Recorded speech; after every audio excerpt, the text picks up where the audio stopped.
So I'm going to do a quick walkthrough of week 1 t-shirt lesson. You can find this within Brightspace. There is the Google Slides that you see up on the screen right now. So I'm going to follow along with the instructions that I've already provided you. And as per our lesson, you know that we've dabbled in a few shortcuts and a few just refreshers on the program. So if anything seems unfamiliar, we're going to try our best to address everything now so that the future of this semester isn't so intense or difficult. So this is slide 19. Again, you can find this within Brightspace. I believe it is under Content, and then there is a resource folder which brings you to the drive which contains this presentation, okay? I'll do this every week so that our projects have some thorough instruction and just hopefully there's no confusion. All right, so the first step here, we're going to create your artboard, and that is just a fancy word for the document that we are creating in Illustrator. It's always going to be 8.5 by 11, which is letter size, and we're going to use portrait mode, okay, or portrait format. So don't mind this, I'm using my personal computer, but I'm logged into my FIT, so you can see what we've done in class earlier is here saved to my cloud. We also embedded this image of the croquis, so be sure that this is just kind of off your artboard so it doesn't disrupt what you're working on. So I'll start from scratch and then I'm going to jump back into, I guess, my final so I can show you that again. But what we're going to do is we're going to create a new file. You'll get this pop-up. Make sure that this is in inches, and for whatever reason I need to readjust this, but better to be safe than sorry. 8.5 width by 11 height, portrait orientation, and you can put in a title here if you like. Again, I already have a document that's saved with a similar name, so I'm going to call this,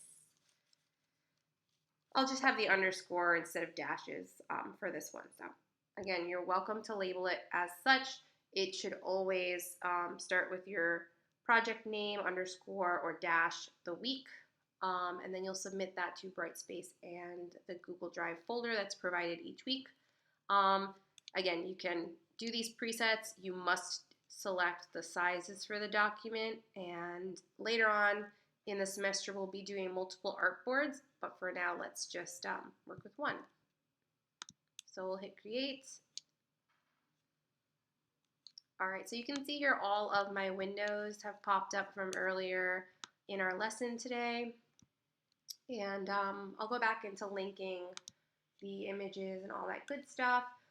Similarly to Photoshop, you want to open your layers.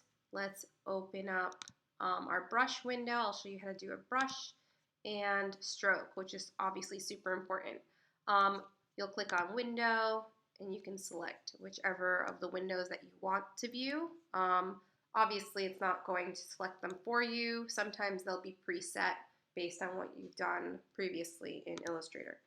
So yeah, if your stroke window looks like this, all you have to do in most instances with these windows is click on these 3 lines in the upper right, and then you can click show options. It gives you all this fun stuff. We're going to start out with a weight of 1 pt here. For the most part, as we progress, we're going to want to change the cap and corner to be rounded, just so that your illustrations don't look like Minecraft.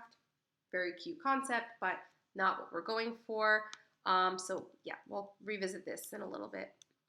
Brushes, you can see here that I have, if it wants to let me, okay, my brush did not save. We'll have to, when we create a brush, we have to add it to the library, and we'll touch on that too. Swatches is really just like your color, and if we create a swatch, that's a fabrication, which again, we'll do a little later in the semester. But for right now, let's focus on brushes, layers, and stroke. All right, so from Brightspace or the Google Drive folder, you can download the croquis. There are quite a few different ones, but I want you to stick with the same one that you'll start with to use for the remainder of the semester. So let me bring my croquis in. So ignore this part, but here we've got our templates, and I've got these saved onto my computer. For the most part, because we are going to use the cloud as our backup, as well as downloading as a PDF, I highly recommend bringing in a flash drive. Again, it's always good to have multiple places where you've got this, this saved, but just be sure that if you save in one place, you update the file wherever else you've saved it, or replace it. So I'm going to use my Missy. I'm just going to drag her into Illustrator here. Might take a moment.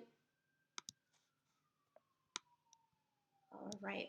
So once I have this this croquis into Illustrator, I've got her on layer 1 right now, but let's skip into linking her just so that in the future when we open up Illustrator again, we don't have an issue with pixelation or losing just the original quality of this figure, okay?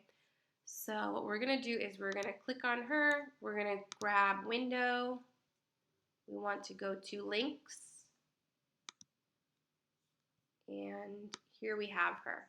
So you'll see here that there is an icon. If you hover, should say linked. Chances are that she's not automatically embedded, and if she is, that's great. Be sure that you hit save a few times, save to the cloud, save, all that good stuff. Do this every 5 minutes or so. It's really important that you just constantly save your work.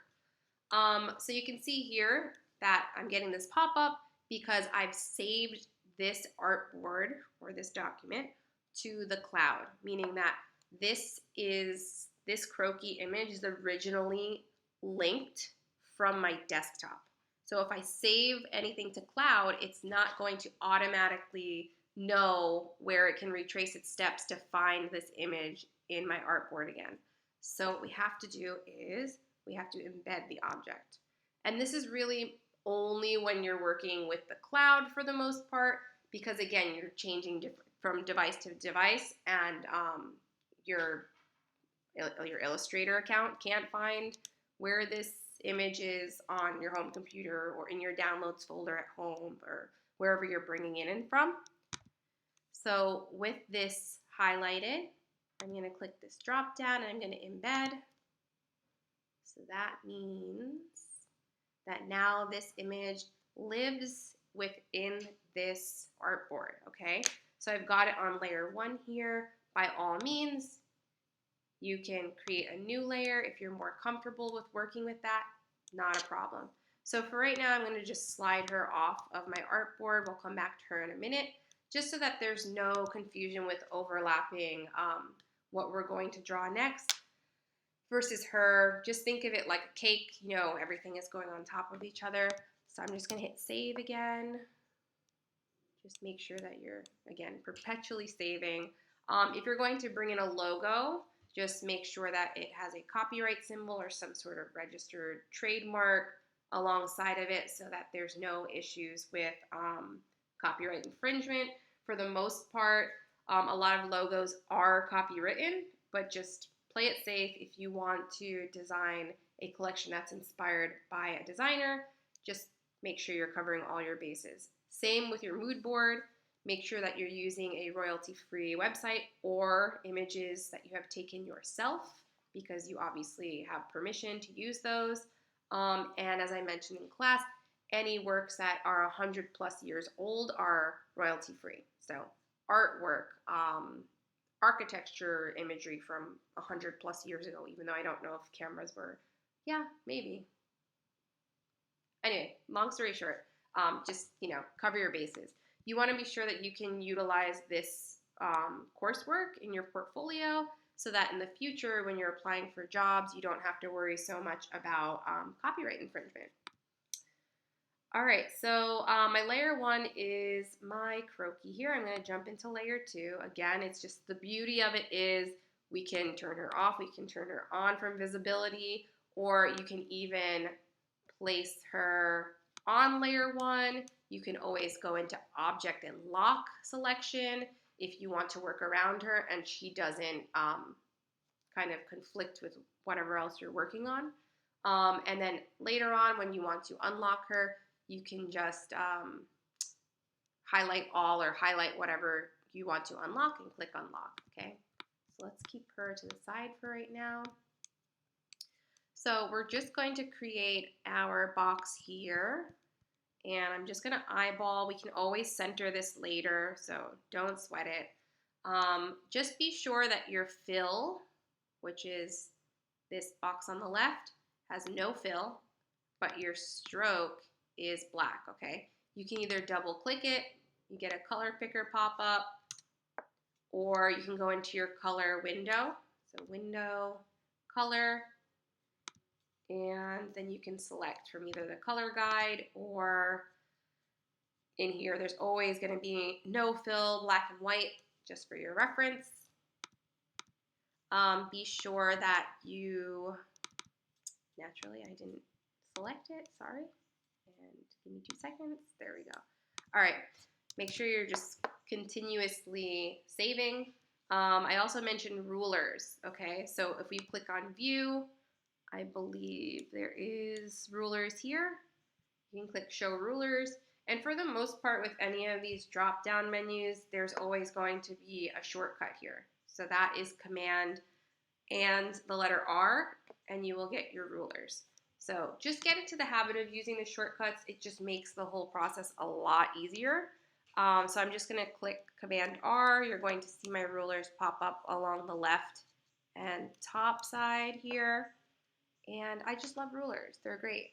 They make everything easy. There was a question in class about how to change from inches to centimeters to inches. So if you just right click onto your rulers here, you can click onto inches. I don't know what picas is, but it sounds cute, but we're not doing that. We're doing inches. All right, cool. So I mentioned again in class, I just clicked and dragged one of my rulers to about 1 inch from the top edge of the page. We don't want to occupy too much of the page with our header. You know, we want to show as much as possible in this tech pack with just this consistent header that's going to allow for us to just have a very uniform looking tech pack. So once you've got your first ruler in, again, you can hit save if you like. We're going to click on the pen tool. And I just want to hover here. All right, so with every of these tools that you can select on the left side of your artboard situation in Illustrator, you're going to see the title that's in bold, and you're going to see the shortcut. So letter P is your shortcut for pen, okay? So you can always click P for pen. Then if you want to switch back to selection tool, you can click on V. You can see how they're highlighting. So P for pen, V for selection. Direct selection is another one that we'll be using frequently because it allows you to adjust anchor points and reshape segments or paths. So think of your lines as a path. As long as it has 2 anchors, that line joining the 2 is your path. So we're going to go back into our pen tool, letter P, and I am just going to drag. Well, not drag. We're going to click. We're going to come to the opposite side. You can hold Shift, click again, and shortcuts. If you press V, your pen is already, your path has already been executed, okay? If you need to make changes or adjustments, not a massive issue if it's not perfectly on that line, but I'm going to highlight that ruler and delete so that I can adjust this, okay? And it's very, very important that everything is aligning properly. So be sure that you're always zooming in, zooming out, hold Shift. Notice how even if I move my cursor up and down, it stays horizontal, perfectly horizontal. Command and number 0 is going to give me full screen. Space bar is going to give me this hand tool so that I can just hold space bar and move my artboard around, okay? I'm just going to save again. And let's take a look at our instructions for today. So here we've got create a new Illustrator file, 8.5 by 11 portrait. We're going to illustrate that technical flat of the t-shirt, and we've already got our croquis in there. It's already been embedded, and we can get drawing in just another minute. You can reference on your time just how I have season today's date when you've started this tech pack. You can give a style number. In this case, I use my initials because I'm using my branding.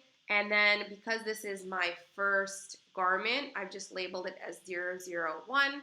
We can talk a little bit more about style numbers and how season comes into play, what type of garment it is, how the style number falls into these numbers. But for right now, it's totally fine that we just stick with like a 3-digit, and we can label this as 001. For description, I've just given it a little bit more of a name. And for notes, we can revisit that as we progress. So you can see here I have my front view and my back view. I've labeled both, and I've also given them color and used a brush. So be sure, please, that you include either some form of top stitching. In this sample, I'll show you in a moment how I've included a cover stitch, which is when you take two fabrics, you lay those edges over top of each other, and then they are cover stitched to one another. So it almost looks like a serged finish, but it does not trim any fabric away. Okay, so it's very commonly used in sportswear, activewear, but I use it as more of like a decorative finish that is along my hem edges, the binding of my neckline, and just the hems of my sleeves. And I believe I just used it here as like some style line details. So let's jump back into Illustrator.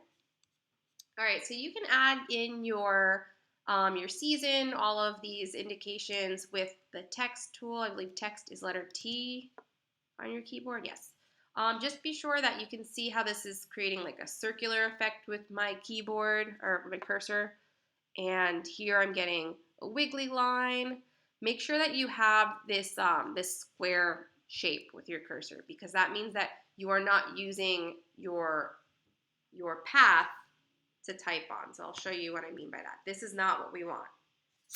So I can just hit Command Z, undo, and then I can just click within here, start to type. You get it. Probably be better if I didn't typo. And then you can make whatever just adjustments with your cursor. Please be sure that everything is aligned. Again, you can use these rulers as a guide. Another fun tool is, I believe I'm looking for, okay, here we go. We've got smart guides here. Personally, I don't love using smart guides because it's kind of going to snap things into place. I'm sure you've used guides before in Photoshop, but that's entirely up to you. You can do snap to grid, snap to pixel, but I just prefer not to use them because it's a little restrictive, but it does help with alignment. So you can play around with some of these snap options or these guide options and just see what you prefer, but it can make things a little complicated and you get frustrated because they're not kind of falling into the place that you want them. So yeah, follow along with the guidelines for your labeling here, so ignore my silly thing. As long as you're not using a font that is too, just not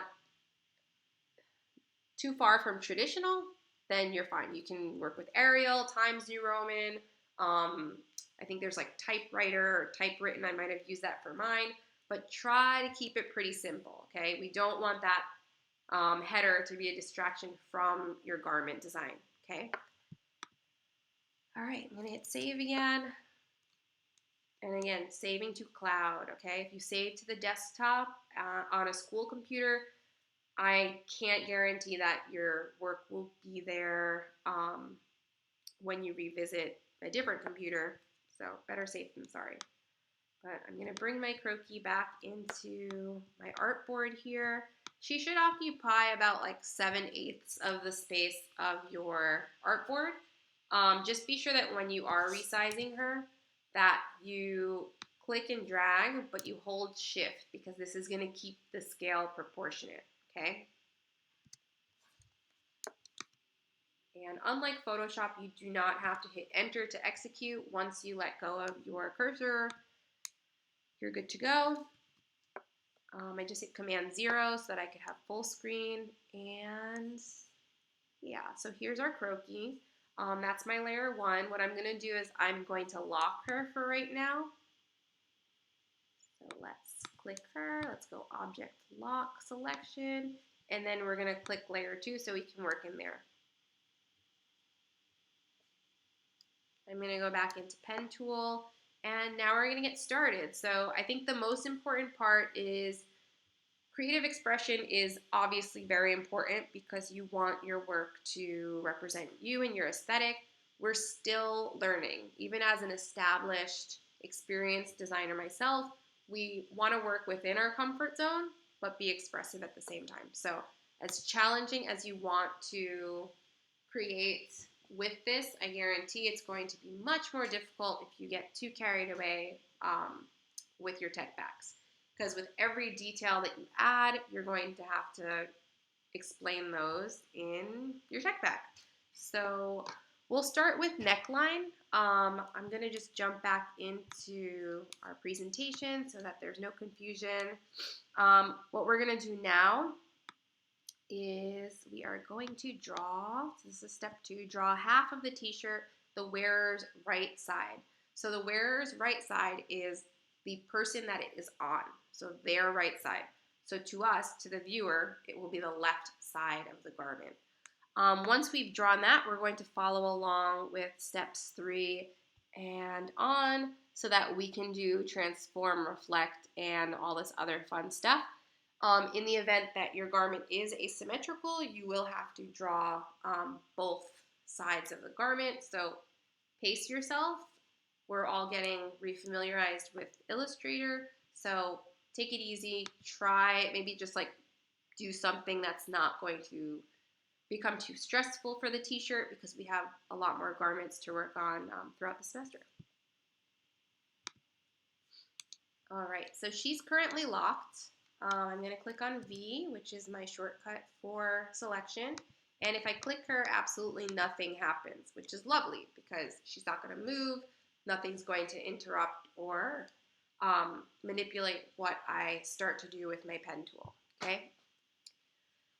All right, so as long as she's embedded, again, just, within links, you will not have an icon here once she becomes part of this document, okay? So let's start with our pen tool again. That is P for pen. I'm going to zoom in here. And the beauty of using a croquis, especially one that has a center line, armholes, princess seams here. We've got our bust line. This indicates our apex. You've even got an indication for short sleeve length, waist, and so on. It just helps us with proportions and keeping those consistent throughout your tech packs. So I'll start with a neckline. Make sure that with your mood board that you're not getting too carried away. Okay, we want to have most likely 1, if not 2 specific images. Color story, I feel like 4 is not enough, but at minimum we can do 4. So push yourself. You've got an entire collection to create. But with my design here, I started with a fairly basic, almost like baby doll silhouette t-shirt. It's got set-in sleeves. There's neck binding. We'll talk about making a rib knit brush as we get to that. I've got a cutout here just so that it feels a bit more modern. And then I've got my cover stitch details with an asymmetric hem. Okay, so you'll notice that your front and your back are reflections of one another. And I think that's really important to bear in mind that typically necklines are a bit higher in the back, lower in the front. So we want to see that area of the back view of the garment from our front view. Make sure that when you are filling in for your back view or anything that's inside, interior of the garment, that you use a 10% black in Illustrator as your fill, okay? We'll talk more about point size as we start to illustrate. So I'm going to start off with something very basic. I don't want to get carried away. So let's do a rounded neck here. I've just dropped my first point at the center of my croquis. Again, make sure that you are black for stroke and no fill. I'm going to start with, and this is similar to when you're doing pattern making and draping. I'm sure you're all familiar with that. I'm going to hold my shift, and you'll see how it's keeping on either horizontal, 45 degree, all that good stuff. So I'm going to start with just a short amount on straight grain, if you will. I'm going to click onto that anchor point. I'm going to find a second area, and I'm just going to start to fill in my neckline. You can see this these guys here, that's my handle. So that's going to allow for you to adjust, obviously, the shape of this neckline. But I just want to keep it rounded. I'm going to click on my anchor point so that I don't end up with handles in both directions, because if that's the case, you just don't have any flow or consistency. Unless you're looking to create a shape that's like that, by all means. But here I'm just going to give myself a little bit more of a curve. I can always jump back into that later, make some adjustments. So from my high point shoulder, that's where my neck and shoulder meet, this area here, I'm just going to click onto that anchor point, come off to my shoulder, create my armhole. And here I've clicked, I'll repeat that. I've clicked and I haven't let go of my cursor so that I can kind of drag and manipulate where my handle will be to give me that armhole. So please be sure that you have armholes. Knits or not, you need to have an armhole on this garment, okay? Try not to have too much of a dependency on the croquis itself. I know we all want to create something that's fitted to the body, but in reality, there's always going to be some distance between the body and the garment. So I'll come to my waist, I'll click and drag. And from this point at the waist to where I'm going to end my garment, if I were just to make one continuous line, I'm going to come into issues because it's not going to look natural. So you can have as many points as you like, anchor points.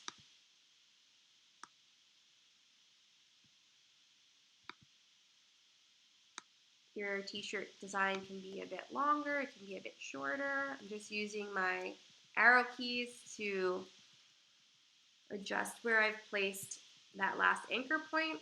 And we can always go back in and zoom, double check that your lines are flowing organically. And then I'm just going to click here. I'm going to come to center front, click and hold, press shift, and I'm going to pull towards the opposite direction. Then I'm going to click that anchor point. So again, if I had two handles, like one in opposite direction, when I do a reflect, it could end up making my lines wiggly because they don't have, they're not committed to the shape, okay? So let's hit save again. I'm going to go into my shortcut, my V for my selection. And there you have it. So that's the silhouette so far. I definitely could go in here and make some changes. You can see my corners here are way too harsh. So we don't want that. It doesn't look realistic. We want to, okay, that's not what I want. We want to go into our stroke and we're gonna change cap and corner to rounded edges. Make sure that you have it selected, of course. And that just has a nicer flow, more organic. I think up in here, my high point shoulder, you can either highlight or you can hover and click and very gently raise that. I always like to zoom in so I can double check that my anchor points are not making angles. You can see here. Sometimes it's a little difficult to see with the naked eye, so by all means zoom in.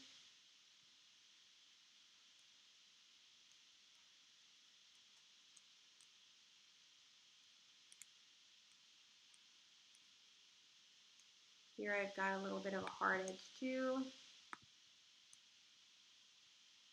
Probably would help if I had more anchor points, but we want nice continuous lines, none of this jagged stuff. The issue you run into with having any jagged edges is that the pattern maker or the production manager, whoever is translating this tech pack over to those teams, might end up saying, hey, there's this hard edge on this garment. Like, be sure to, include that in production. Then you end up with a sample that's just not right.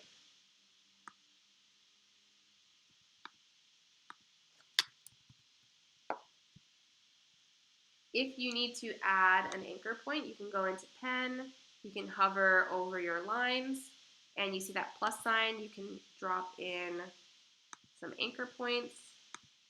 Then we want to use our direct selection. Again, that's letter A for shortcut.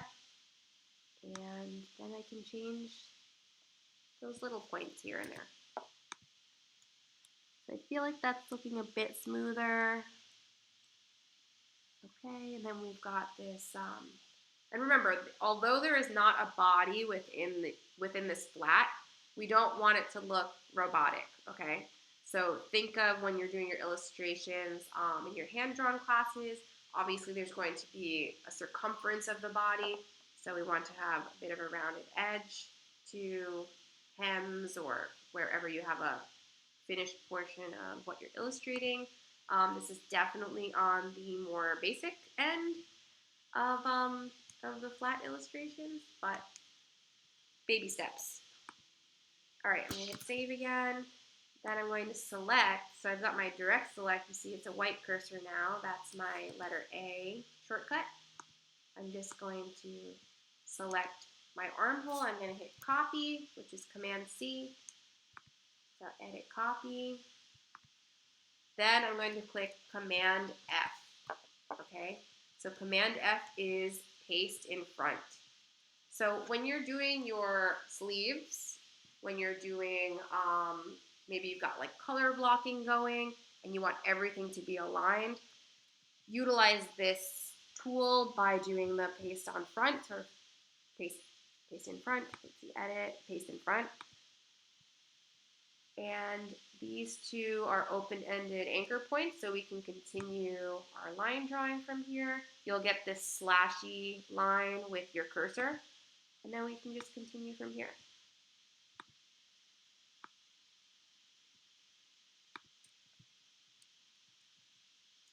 Make sure you stay a hair away from the body. I'm going to give this just like a little bit of like a bell sleeve moment. A little bit of emphasis on flare. I can go back in and clean that up.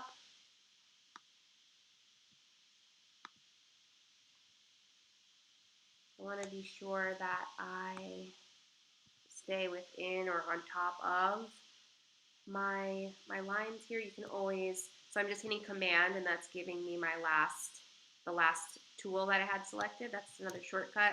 So my direct select was my last tool. Hold Command, I can move this anchor point. It can always go behind the body of my flat, and I'll show you why in a moment. So let's just close that up. Okay. All right, so now we've got our sleeve, we've got our body or our torso of our garment, and I'm just going to, we can either clean these edges up, or since they are, since it's a bit of a flare, I can always go back in later and add just some kind of ruffle effect or some fluttering.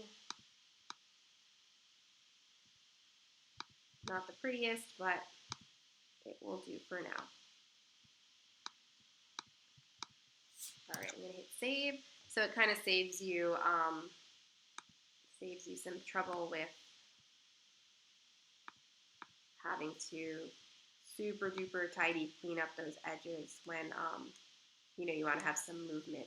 Not the prettiest, but short and sweet, just to give you an idea of what we're moving into. And before anything else, I'm going to click on each of these. I'm going to hold shift. You can even highlight since there's no fill here.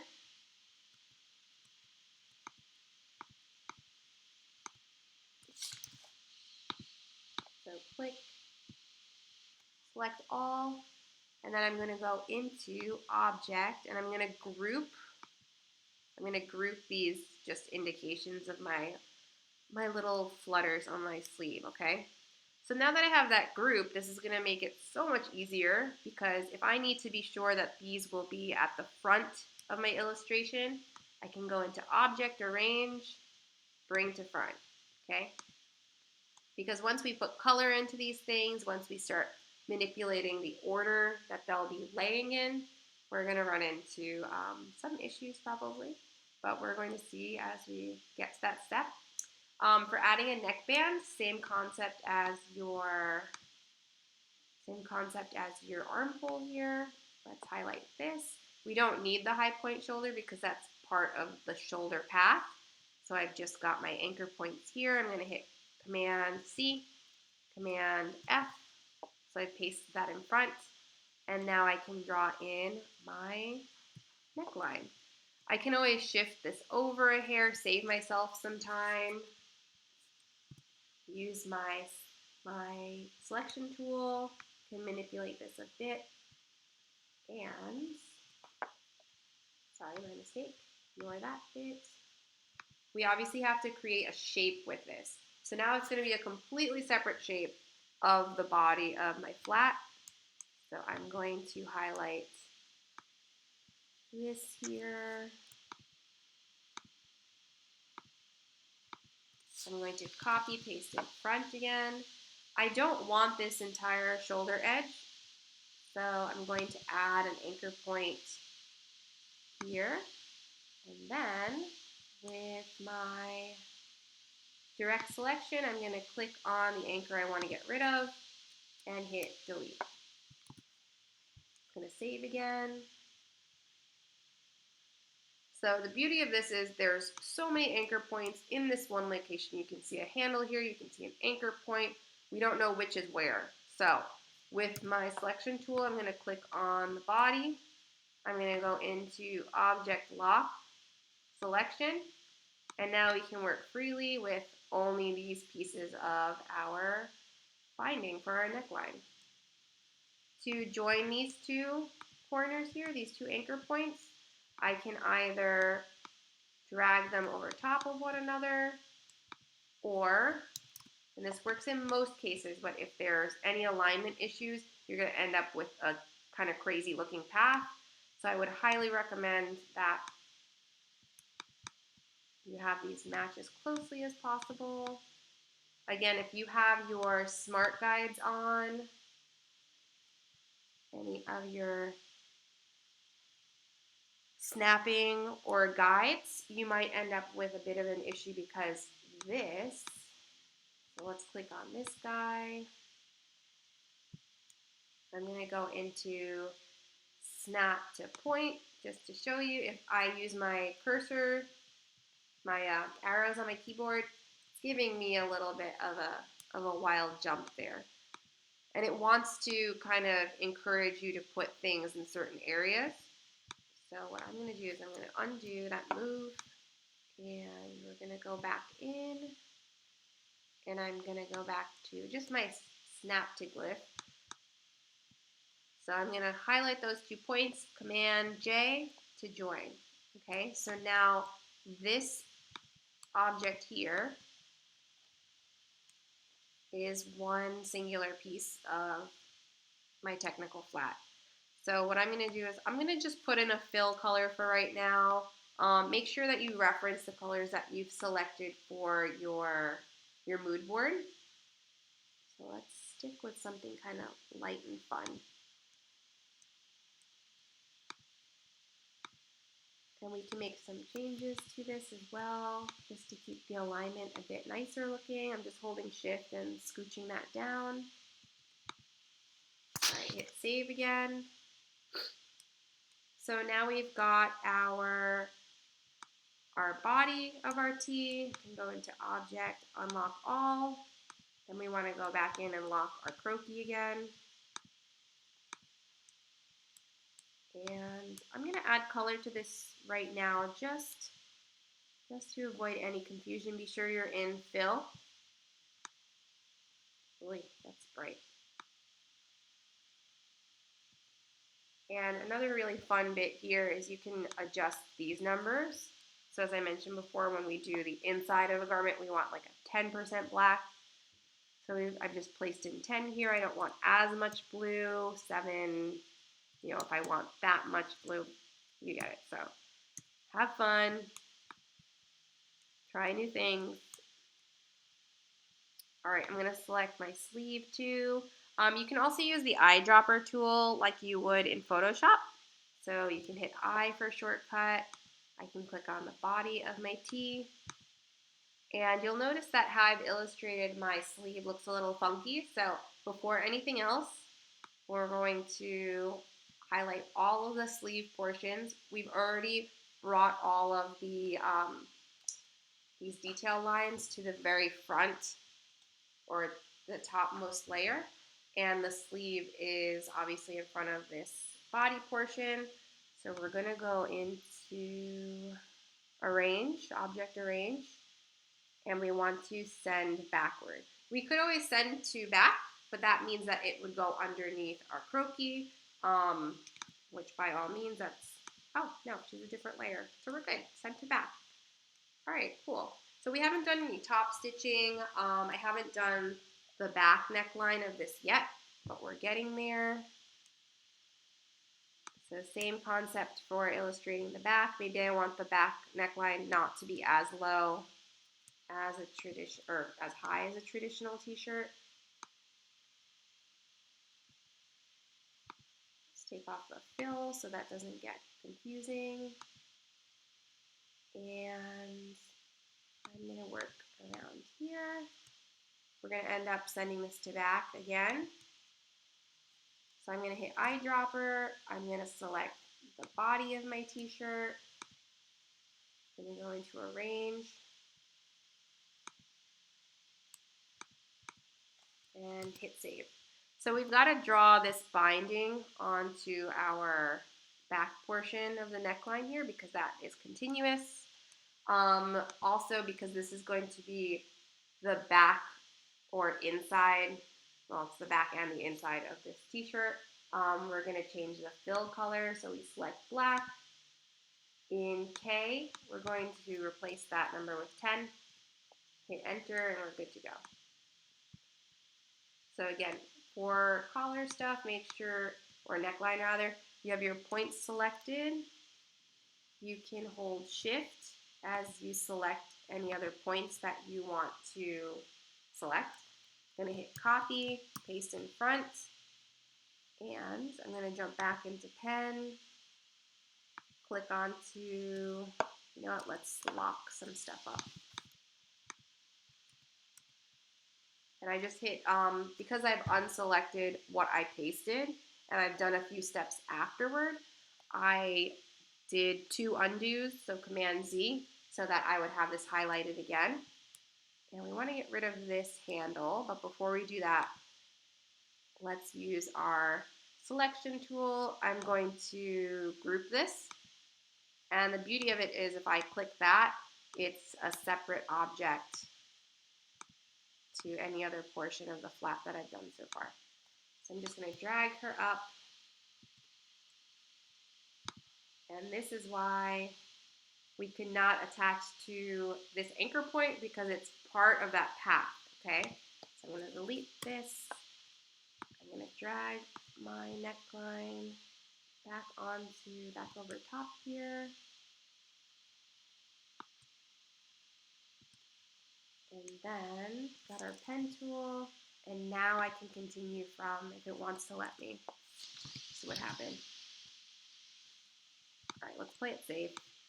Not do any guessing. There we go. So we've got our little slashy line. You can just freehand this if you like, or you can copy paste that line from this guy at the top edge.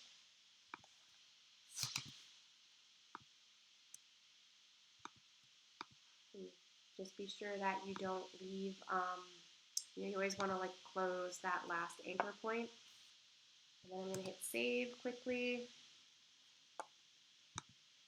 Back into direct select. And just reshape this so it looks a little bit more consistent.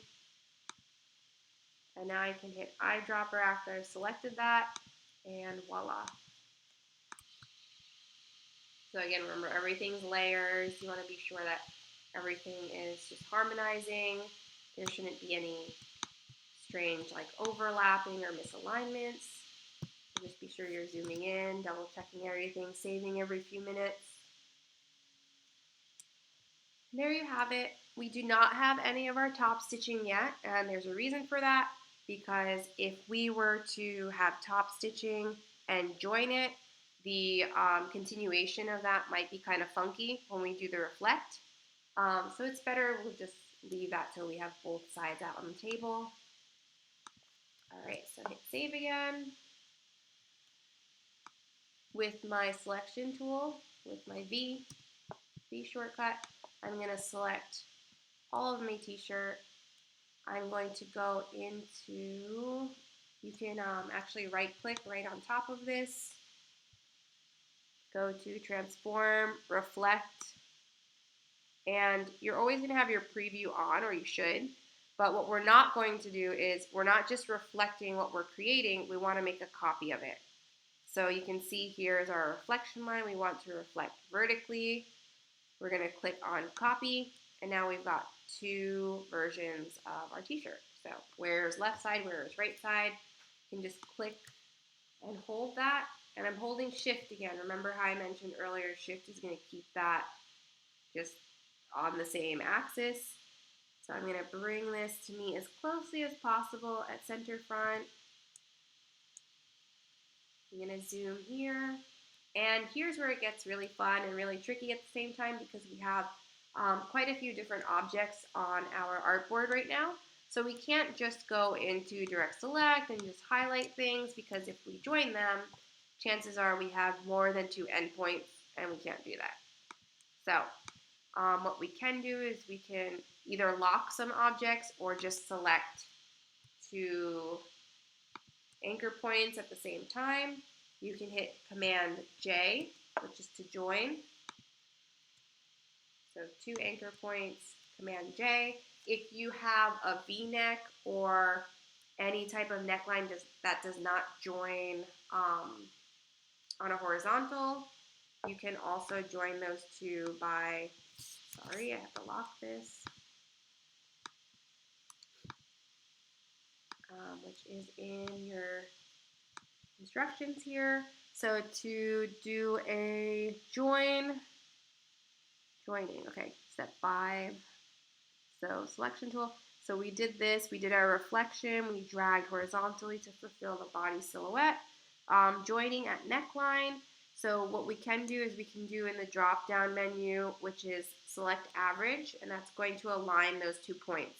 So if you did not reflect, click and drag while holding shift, chances are you've had some misalignment. So this is just another approach to that, but it's a little tricky because it can end up manipulating more lines on your work.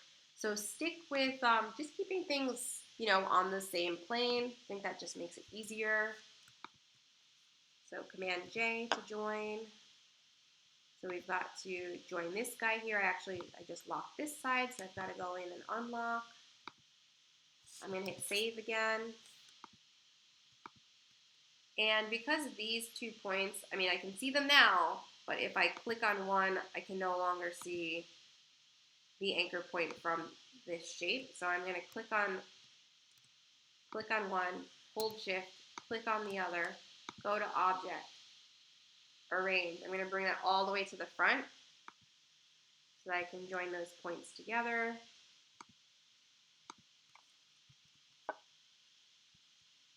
You always want your paths to be closed.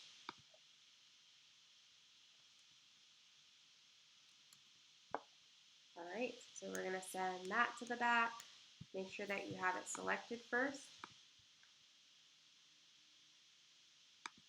Send to back, click Save again. Then we can go into, got to do the same for this. And again, that's underneath our collar here. So why don't we bring her to the front.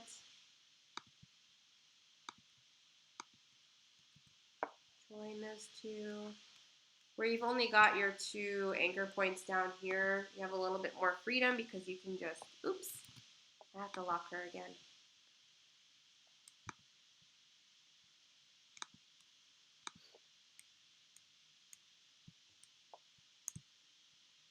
You can just highlight those 2 points. So you've got both on the same plane. If you want to double check, use your rulers. So I can select those 2. I don't want my ruler highlighted, so I had to hold Shift and unclick that, and then Command J, save again.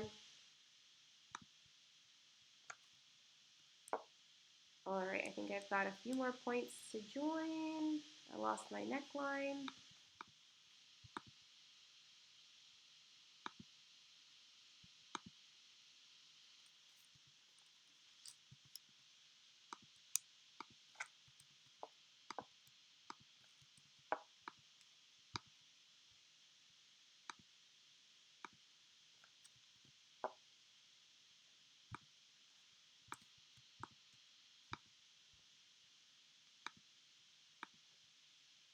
There you have it. There's your front view.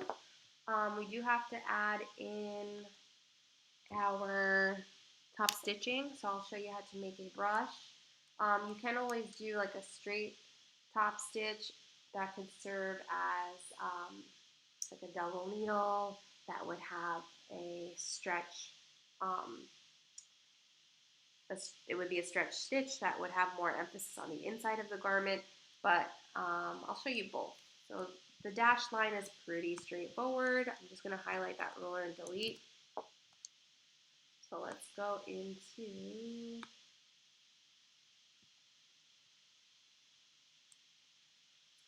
stroke. All right, here we've got our stroke. So what's really important is weight, okay? So when you have top stitching, the weight of that top stitching is going to be significantly less than your outline, okay?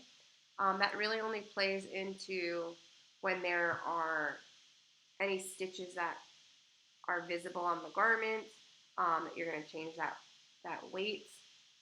Same for any brushes.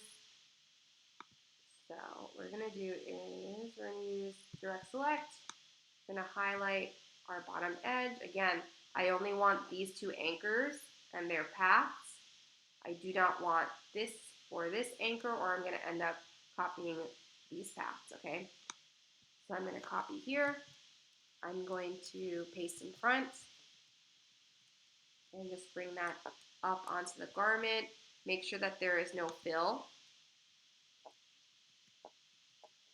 And our top stitching should usually be 0.5. We don't want it to be too heavy. 0.25 is even a bit thin because sometimes you can't see it, but depending on how visible you want that top stitching to be on your garment, that's up to your discretion. So between a 0.25 and 0.5. To create the dashed line, you just click on dashed line, and we're going to work with, I believe, 2 and 2. Even that seems a bit big. So you've got your dash length and the gap. You can even do 2 by 1. So again, aesthetically, but 2 by 1 is quite classic. You need to make any minor adjustments. So you need to trust your eye, not trust Illustrator, because sometimes the lines may not look perfectly flattering. So we've got our top stitching there on our hem edge. Same for here. What I could do is select this, I believe is a group. Okay, I want to make this a group too. Oh, they're both groups, perfect. So I'm going to lock these guys so that I can copy paste that edge. And here I believe you can use the lasso tool as well, but we're going to use this. We're going to, you can highlight that edge, copy, paste in the front. Just bring that up with your arrow keys. No fill. And the beauty of it is because we've already placed in one of our top stitching details, we can click eyedropper while that last path is selected. And now she is dashed. Just be sure that she's aligning with similar distance to your top stitching at your hem edge. And this is where you'll have to go in and nitpick. But if that distance is consistent throughout this hem edge, then you have to be sure that it's illustrated as such. And then the beauty of that too is we can do copy, paste in front. We can go into control, so we get our drop down, and we can go transform and reflect, and there you have it. So not copy in this case, we just want a reflection of what we've copy pasted, and then we can drag that. Oh, sorry, my alignments, or rather it's, I need to bring to front. There we go. And then we can drop her in over here.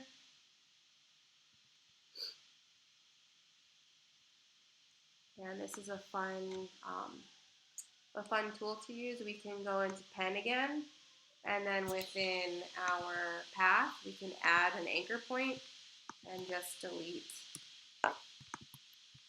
any extension there. All right, so you've got top stitching, you've illustrated the body, the binding for the neckline. We gave a little bit of emphasis just to translate that there is a fullness at this bell sleeve.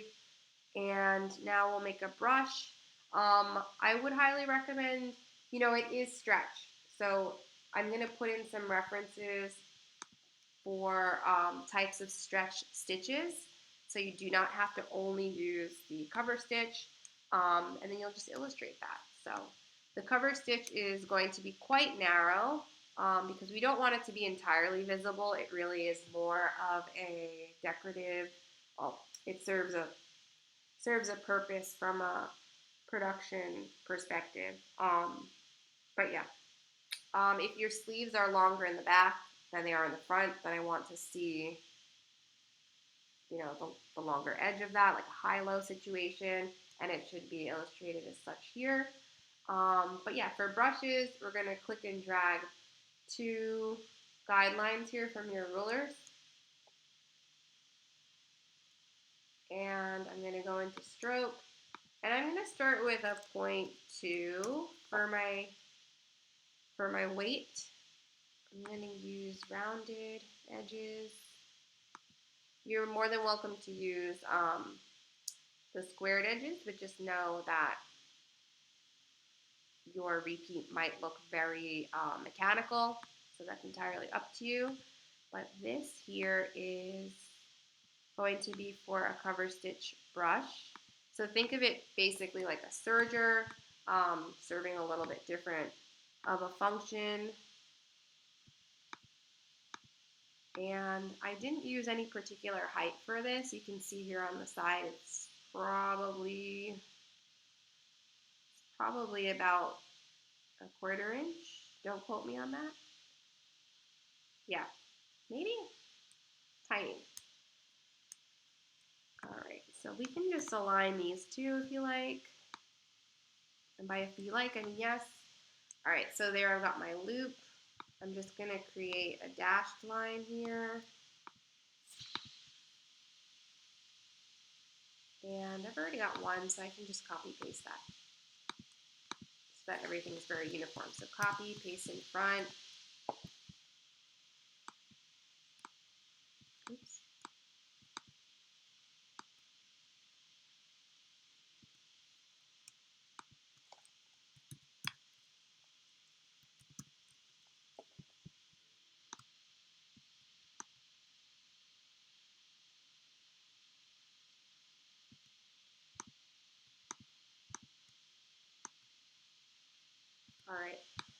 So there you have it. That's going to be the starting point for our pattern brush. I'm just going to select my ruler guides here and delete those because I don't want them to be part of the brush that I'm creating. I'm just going to hit save again. Open up my brushes tab here. That's via window, brushes. So we're going to grab the rectangle tool. We're going to create a rectangle around this brush here. We don't want it to have a fill or a stroke. We hit V again. So now we've got our brush, which is going to be great. You can just highlight that invisible box, if you will. It's more of like a foundation for the brush. And then we've got all of our paths here. I'm going to drag that into our brush window and click on pattern brush. Click OK. And this is just giving you a preview of what your brush will look like. It is very small, so that's why this illustration looks smaller. We can give a name to this. We want it to be cover stitch. Then we'll hit OK. And it's a little tricky because jumping from computer to computer, saving in the cloud, this may not necessarily save into your library, but we'll talk about that a bit more. And let's use it. So this we don't need anymore. I can delete that. Oh, we can save it. We'll keep that just like off screen. So I'm going to group it, Command G, and then I'm just going to bring it off screen here. You never know, maybe you'll want to make another brush later and just manipulate it a little bit. Maybe you want to color block it or color code it, you know, to just have in your detail page something a little bit more expressive with that stitching. So for that cover stitch, I'm just going to do something very straightforward. I'm going to select this edge here of my neckline. And it's very common to see a cover stitch on the trim of your t-shirts. I just copied, pasted in front. I'm going to take off my fill here and jump back into my selection so I can manipulate the size of it. If you want to scale that, you can hold Shift. Scaling is not always going to guarantee that it will be the size or shape that you want it to be. Again, with cover stitching, usually it's going to be right on top of that edge, so you can even paste that right over top.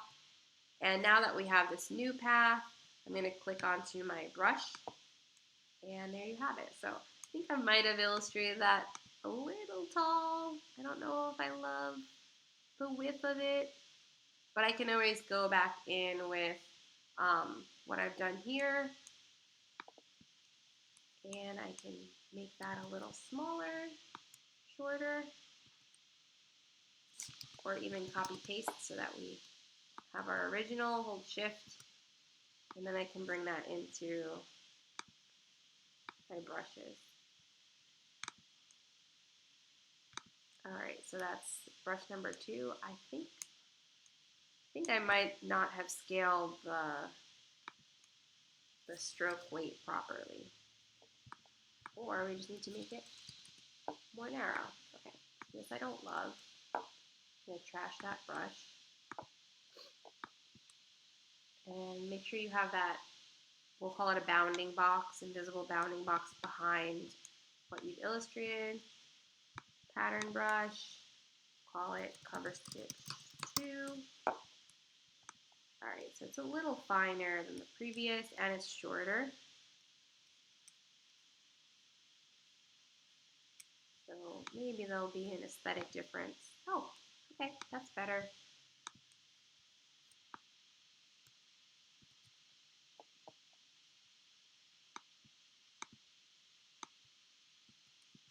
Okay. Alright, I kind of love that. Just a nice little production detail. Again, you want things to translate to the factory as crystal clear as possible. It just eliminates any confusion with, you don't want a million emails going and then like, oh, I don't understand. What do you mean you don't understand? Oh, this has to be changed. Oh, but that's not in the tech pack. Then you have to update the tech pack. Then you have to get approval from your production manager, and it just gets really sloppy really fast. Just one little note: I did a copy paste with this edge, but since this was grouped, it grouped my brush with it, so I can just go into ungroup, and now I'm able to move that cover stitch a bit more freely. So you've all sewn, and I'm sure you've done a lot more than that to know how clothing is produced for the most part. But look into, if there's a top stitching here, it's obviously going to be showing from the inside garment because there's no lining. But look at garments that you own. Don't be afraid to ask questions if you need them. But there you have it. There's your front view. Just be sure, I'm sure you can do the back view with that guidance on your own. Let's just unlock all so we can get rid of her. Ah! Looks like, okay, sorry, I selected my these guys by accident. But yeah, just make sure you label front view. You can copy, paste, reflect your back view. Make sure that you make the changes for what the back view looks like, if there's any back view details, and you've got this. So email me if you have questions, and I will see you in your homework next week.